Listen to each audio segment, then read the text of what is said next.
बिस्मिल्लाहिर्रहमानिर्रहीम। अस्सलामुअलैकुम व्यूवर्स, क्या हाल चाल है?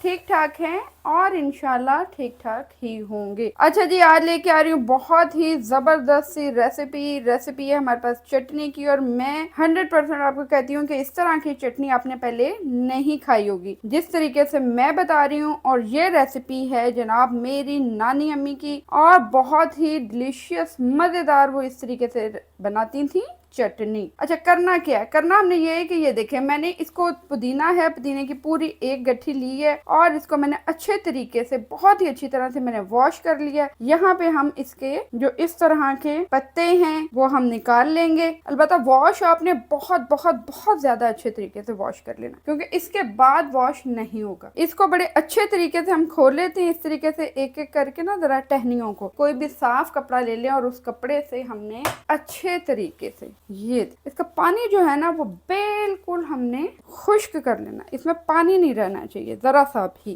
को प्रेस कर लें। अच्छा, पंखे के नीचे रख लें थोड़ी देर। पंखे के नीचे रख के आप इसको ड्राई कर सकते हैं, साथ साथ आप इसको। अच्छा, अब हमने क्या करना है, अब हमने यहाँ से ये देखें पत्ते इस तरह लेने हैं हमने। इसके टहनियाँ नहीं जाएंगी, सिर्फ नीचे वाली जो बहुत ही नरम सी है टहनी वो ले लेंगे, बाकी की हमने टहनियाँ जो है वो नहीं लेनी। इतनी ज़बरदस्त मज़ेदार ये चटनी है, दूध हजम है, और आप देखेंगे कि आपका ना वेट भी, अगर आप कहेंगे खाएंगे इसको, आहिस्ता आहिस्ता वेट भी आपको लगेगा कि कम होना शुरू हो गया हुआ है। धनिया हमने बड़ा ही अच्छे तरीके से धो लिया हुआ है, बिल्कुल उसी तरह जैसे पुदीने को। ये देखें कितना खूबसूरत साफ फ्रेश धनिया, ठीक है। एक गट्ठी ही धनिया की ली थी जो कि अब रह गया है इतना। अच्छा, इसको भी हम क्या करेंगे, अच्छे तरीके से इसका भी पानी ड्राई करना है। अब हम यहाँ पे क्या करेंगे, यहाँ पे हम इसको इस तरीके से पकड़ेंगे, यहाँ से रख के हमने इतना इतना हमने काट देना है, बाकी का हम कटिंग कर लेंगे। अच्छा, इस चटनी को आप 2-3 महीने भी रख सकते हैं। अब इसको निकाल लेते हैं, एक बाउल में शिफ्ट कर लेते हैं, और यहाँ पे हमारी जो थी पुदीना, ठीक है। अच्छा, यहाँ पे पूरी गट्ठी नहीं जाएगी पुदीने की, थोड़ी सी मैंने बचा ली हुई है। डन, धनिया प्लस पुदीना। तो जैसे हमने खुशक किया था धनिया पुदीना, बिल्कुल उसी तरह मैंने धो के, ये देखें, ग्रीन चिलीज बिल्कुल ड्राई, पानी वानी कुछ भी नहीं है, को भी हम कट कर लेते हैं। अच्छा, ग्रीन चिलीज मैं यहाँ पे तो थोड़ा ज़रा ज़्यादा डाल रही हूँ। आपने देखना है कि आपकी फैमिली कितना तीखा खा सकती है चटनी, तो आप उसके मुताबिक ग्रीन चिलीज डाल लें। यहाँ पे ऑलमोस्ट 100 ग्राम के करीब ग्रीन चिलीज मैं डाल रही हूँ। आप 60-70 ग्राम ग्रीन चिली डाल सकते हैं। इसे भी हम पुदीना और धनिया में शामिल कर लेते हैं। अब हम यहाँ करते हैं इसको ग्राइंड। अच्छा, इसमें अब जा रहा है लहसुन। लहसुन आप देख लें, सारा लहसुन नहीं जाएगा इसमें। मैंने तकरीबन एक पोथी, जो पूरा एक फूल होता है लहसुन का, उसको छील के हम डालेंगे। ऑलमोस्ट कह लें 15 से 20 अदद, ठीक है, इतने। ये देखें इस तरह शामिल कर देंगे।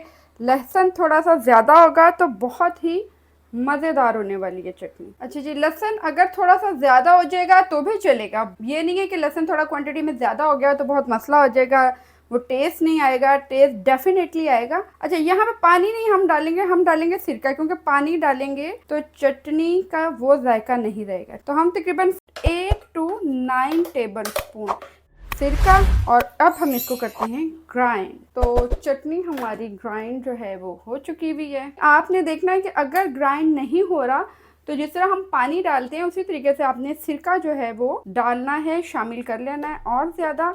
और एक और भी हल है, मैंने ये सब चीज़ें इकट्ठे डाली और इकट्ठे डाल के पीस ली, ठीक है। आप इसको मिक्स इकट्ठा करें और थोड़ा थोड़ा डालकर इसको ग्राइंड कर लें, और बाद में जो है इसको मिक्स कर लें। अच्छा, अभी हमारी चटनी रेडी नहीं हुई। अच्छा जी, यहाँ पे डलेगा अब नमक। नमक आप अकॉर्डिंग टू टेस्ट डाल सकते हैं। मैं 1 टीस्पून इसमें नमक डाल रही हूँ और अब हम इसको कर लेते हैं मिक्स। जब आप बनाएंगे ना ये, तो उसके बाद आपने बाकी सब चटनियों को टाटा बाय बाय कह देना और यही एक चटनी जो है आपने इस्तेमाल करनी। अब हम इसका बना लेते हैं तड़का मजेदार सा। ओके, सो फाइनली अब हम लगाते हैं जबरदस्ती हमारी चटनी को जबरदस्त सा तड़का। अच्छा जी, मैं यहाँ पे ले रही हूँ सरसों का ऑयल। हाफ कप आप ले सकते हैं, हाफ कप से भी अगर आप चाहें तो थोड़ा और कम ले सकते हैं, ठीक है।